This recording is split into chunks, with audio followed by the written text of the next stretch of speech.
Como eu disse na abertura do programa, nós teríamos convidados especiais, profissionais da área da saúde, para falarmos de uma patologia que é comum na população, que é vertigem. Dr. Vladimir Garcia, nosso convidado, médico neurologista, Márcia Bongiovanni, fonoaudióloga, e Dr. Lúcio Takemoto, otorrinolaringologista. É um prazer enorme tê-los conosco, Dr. Vladimir. Boa tarde. Boa tarde. Prazer é nosso. Prazer é meu de poder recebê-lo no programa e a gente poder extrair um pouquinho daquilo que você tem para trazer de informação. Ok? Márcia, tudo bem? Tudo jóia. Lúcio, tudo bem? Tudo bem, tudo jóia? tudo jóia. Então tá bom. Doutor Vladimir, o paciente que tem vertigem é um sintoma, é uma patologia. Sim, Mafalda, não bem uma patologia. A vertigem é uma síndrome. Uma síndrome é um conjunto de sinais e sintomas que podem pertencer a variadas doenças, né? Certo. Então, nós tratamos vertigem como esse conjunto de doenças. Agora, existe uma preferência para o tipo de paciente para ter vertigem ou não? Vertigem pode acontecer em qualquer idade, né? É mais comum, se formos ver no dia a dia do nosso consultório, a ocorrência mais por volta dos 40 anos para frente. O idoso tem uma predileção pelos sintomas, dado uma série de fatores. Agora, quando o paciente tem a vertigem o que é? Uma tontura. A vertigem é uma tontura, porque quando você diz tontura, você se refere de uma forma indistinta a basicamente 4 queixas que os pacientes têm, né? A tontura de rodar, né? Aí que vem o termo vertigem, vertigo, vertere, né? De girar. Certo. A tontura onde a pessoa é desequilibrada, tem um desequilíbrio para andar, né? Quando anda, pende para os lados. Nós temos aquela tontura onde a pessoa tem um mal-estar na cabeça, mal definido, que muitos chamam de tontura. Ou aquele quadro totalmente atípico, né? Que pode pertencer inclusive a pacientes psiquiátricos, que você não consegue encaixar em nenhum desses tipos. E essa tontura, essa vertigem pode levar o indivíduo a ter uma queda? Pode. Cair? Pode, perfeitamente.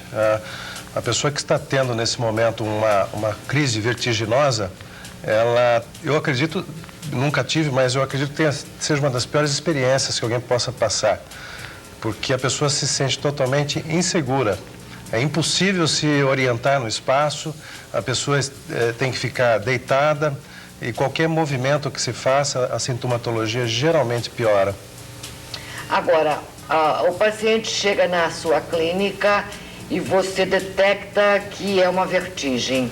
Existe alguma outra especialização, uma outra especialidade médica que também vai trabalhar e vai tratar esse paciente vertiginoso? Com certeza. Eu diria o seguinte, inclusive, nós neurologistas, nós somos responsáveis por 20% do tratamento. 80% das vertigens tem origem, como nós dizemos, periférica, pertence à especialidade da otorrinolaringologia. Então, vem para o Dr. Lúcio. Exatamente. E daí, quando o vertiginoso chega lá no seu consultório? Primeiro a gente tem que descobrir se realmente o paciente está com essa vertigem ou não. Porque é muito comum a paciente falar que está tendo uma tontura, a gente começa a investigar, não é bem uma tontura, uma vertigem que ele tem. Então, muitas vezes, já vem pacientes que já passaram no posto de saúde, estão usando medicamentos, começa a fazer uma investigação e não é bem um problema da tontura. Então, a primeira coisa, tem que descobrir se é ou não é. Se for, a gente tem que tentar descobrir qual que é a causa. Então, conforme a causa, vai ser o seu tratamento. E dentro um dos exames, a gente pede um exame que chama vectoeletroencefalografia. Para quê? Para detectar se o labirinto está funcionando direito ou não, se é realmente a parte periférica ou a parte central, se o labirinto está funcionando demais, se está funcionando de menos, ou se é algum outro fator que está atrapalhando. Porque dependendo do problema que vai entrar com sintoma. Então, como a vertigem não é uma doença em si, faz parte de outras doenças, então é como se fosse a febre. Não adianta chegar o paciente e eu entrar já posso entrar tipo com um remédio, de pirona. Vai tirar a febre? Vai tirar, tá? Se for um resfriado, até que resolve o problema. Mas se for uma pneumonia, o problema está lá. Então, a gente tem que saber de onde que está vindo essa tontura. Tem que ver a causa. Isso, tem que ver onde que está vindo a tontura, essa vertigem, para a gente entrar com tratamento. E esse exame também, você também pede, doutor Vladimir? Frequentemente. É um exame hoje em dia muito importante na definição. Nos dá uma série de informações imprescindíveis para o tratamento, né? E aí esse exame quem faz é a fonoaudióloga. A fonoaudióloga. Que é o profissional qualificado para esse tipo de exame. Perfeitamente. Então agora o papo é com a doutora Márcia. Vamos lá. Como é que é esse exame? O exame, a maioria das vezes, as pessoas chegam já morrendo de medo, achando que vão passar muito mal, né?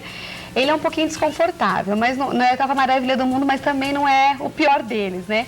É um exame que a gente vai estar estimulando esse labirinto para estar verificando se realmente a causa é do labirinto ou não. A gente consegue também diagnosticar, verificar se é periférico ou se é central. E a gente consegue também definir o lado, se é de um lado, dos dois. E se esse labirinto está funcionando a mais, ele está irritativo ou a menos, no caso seria deficitário. Então o exame que traz, ele não tem valor etiológico, né, da doença em si, mas ele tem um valor de mostrar se a lesão é no labirinto, se ele é periférico, se ele é central e como é que está o funcionamento desse labirinto. Então o exame avalia a função do labirinto mesmo. A partir do momento que é feito o exame, aí você devolve o paciente para o médico que solicitou o exame? Isso. Com um diagnóstico. Isso, a gente, né, mostrando se é realmente o sintoma dele tem relevância, é do labirinto mesmo ou não é do labirinto. Se for do labirinto, aí fecha-se o diagnóstico, o médico fecha o diagnóstico para ver o que está levando a essa patologia, o que está levando a essa disfunção desse labirinto. Que aí tem uma infinidade de doenças que podem estar ocasionando isso. É comum. Muito comum, Mafalda. Você vai ver as pessoas referindo frequentemente um termo leigo, né? Que não existe nos livros de medicina exatamente, que é a tal da labirintite. Verdade, todo mundo comenta Todo mundo isso. tem labirintite. É um diagnóstico cômodo para o médico que rotula com o nome e cômodo para o paciente que recebe um diagnóstico. Só que a coisa é muito mais complexa. Em termos médicos, a labirintite, eu conheço apenas um tipo, que é um distúrbio inflamatório causado por um vírus, que é violento. A labirintite mesmo é como um diagnóstico sindrômico, como eu falei, né? Como vertigem. A labirintite poderia ser encarada mais ou menos nos mesmos termos, mas é um termo leigo, não é um termo técnico, né? Então, você quando vê um paciente com um quadro de labirintite ou de vertigem, você tem que correr atrás da causa. Existem inúmeras causas. Muito importante. Uma, por exemplo. A mais comum dela chama-se vertigem postural paroxística benigna. Nossa Senhora, que é isso? Apesar do nome difícil, mas é aquela tontura onde a pessoa, quando se movimenta ou muda a posição da cabeça para pegar um objeto ao chão, ou quando se deita ou se levanta, tem uma crise de tontura rotatória. Muitas vezes com náuseas que duram um tempo curto e à medida que a pessoa se aquieta, a sintomatologia vai melhorando. Né? É o exemplo mais típico e mais comum que a gente tem no dia a dia. E, doutor Lúcio, a partir do momento que você faz esses exames que pede e que retorna o paciente, o problema é lá no labirinto, então, que você vai cuidar, que você vai tratar.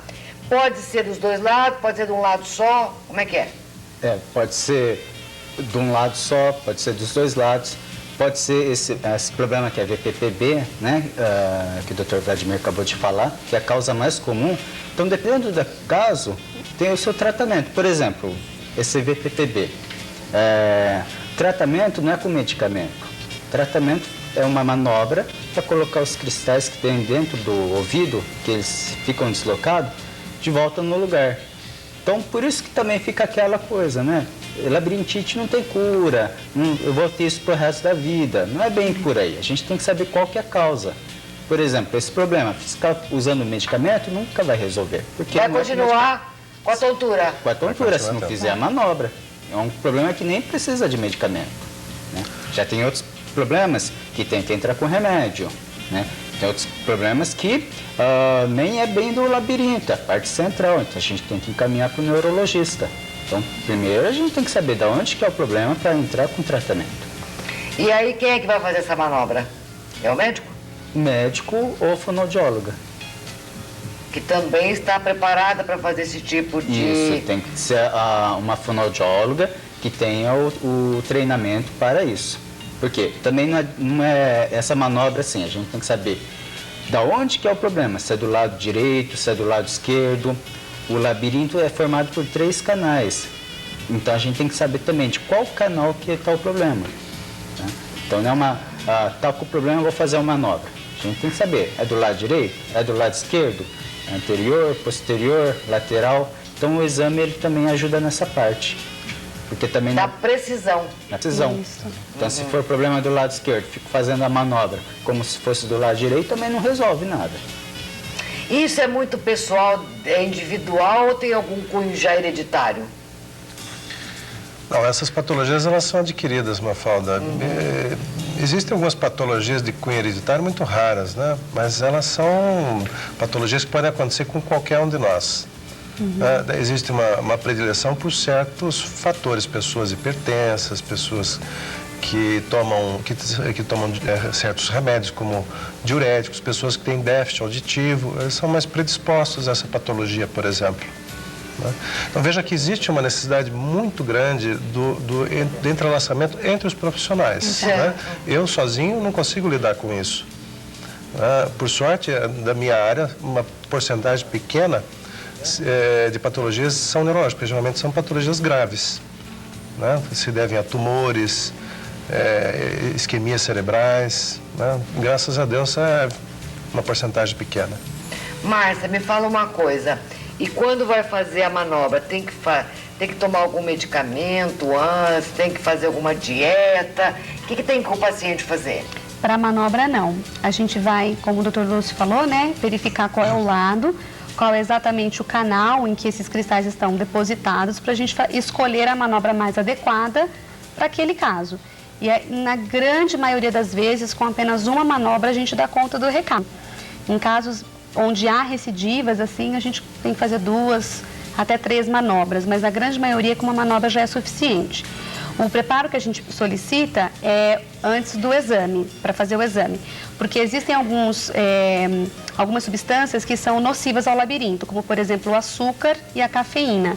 Então, a gente solicita ao paciente que ele fique 2 dias antes, né, do exame sem tomar medicação antivertiginosa ou algum medicamento para a tontura especificamente, e 1 dia antes do exame suspender café, né, cafeína, café, chá preto, chá mate e açúcar em geral, tanto açúcar refinado quanto açúcar de doce, chocolate, essas coisas assim.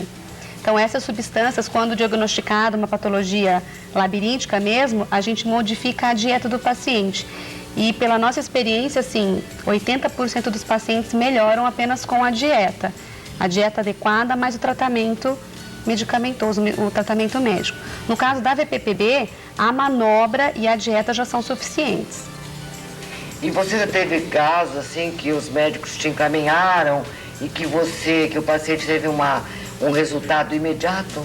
Tipo assim, você me curou? Quando é VPPB, a grande maioria... Rápido. Primeira sessão, muitas pessoas já estão assim, 80% melhor. Elas ficam mais autoconfiantes também, assim, eu tenho algumas pessoas, né, até em conjunto com o Dr. Vladimir, alguns pacientes, em que chegaram até a desenvolver síndrome do pânico por conta da vertigem. Né? Era uma simples VPPB, trata, melhora, mas a pessoa, como às vezes demora para chegar no médico, demora para chegar ao diagnóstico, então vai passando o tempo, ela vai ficando desesperada, né? Pensa que realmente não vai ter Isso é um fato novo na medicina? Esse tipo de exame o quê? Vectoeletroencefalografia, palavrão, né? É alguma coisa nova, doutor Vladimir? O exame em si é muito antigo. Por que tanta gente sofre e fica batendo cabeça para lá e para cá e não sabe que tem essa patologia e que pode ser resolvida dessa maneira? Mafalda, eu acho que é algo mais... Eu diria assim, não sei se eu vou estar falando a verdade ou não, isso é um conceito meu. É uma questão cultural dentro da medicina. Né? Cultural. Eu acho que os profissionais novos que estão saindo das faculdades estão saindo com mais informações a respeito disso. Né? A medicina mais antiga... mais radical. Não, era assim, você quando tinha uma labirintite, entre aspas, você recebia ali um remédio para labirintite, né? E assim ficava usando o remédio, às vezes por tempo E que o indefinido. diagnóstico ponto não final. era labirintite. O labirintite é um termo incorreto, ele é totalmente inespecífico, né? Já foi o tempo em que as pessoas recebiam um diagnóstico desses e ficavam satisfeitas e tomavam remédio, às vezes, por tempo indefinido.